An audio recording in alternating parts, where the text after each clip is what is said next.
for the next part. You can see at this point I have the Digi set up over here with the IX. It's the IX20 with the console adapter, and this is the Cat 5 cable that comes with it, connected to the first serial port on the Digi, and this is a PoE Digi, so there's no power connection needed on this. It's getting its power from the Ethernet adapter. This unit here, if you look at the stickers on the back, this is the MAC address appears on the sticker here, and with the newer models, it also comes with a sticker that gives you what the password is to access it. But this is the MAC address that you would use to set up the address reservation in your DHCP server. There's some other notes on here.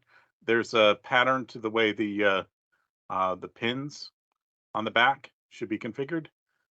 Should be 1 up and 2 down and 3 down.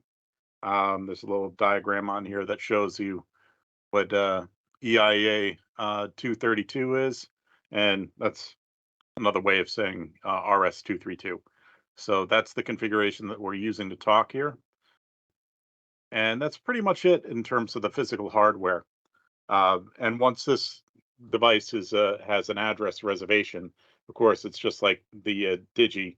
The advantage to this is that these ship from the factory with DHCP enabled on it, so you don't have to manually go into the device and put it into DHCP mode to be discovered. So the physical connections are like I showed before. You have your console adapter. This is the Ethernet, which is an ETH2, and that connects into your network, and that's the one that you create the address reservation for or program in a static IP into this device. So the next step is actually to configure the Digi itself. In order for it to work with viewLinc, you have to install the serial port driver. It's the same procedure that you would use to install one of these for use with DL2000 data loggers or any of our wired data loggers that use digital port servers. So it's the same RS232.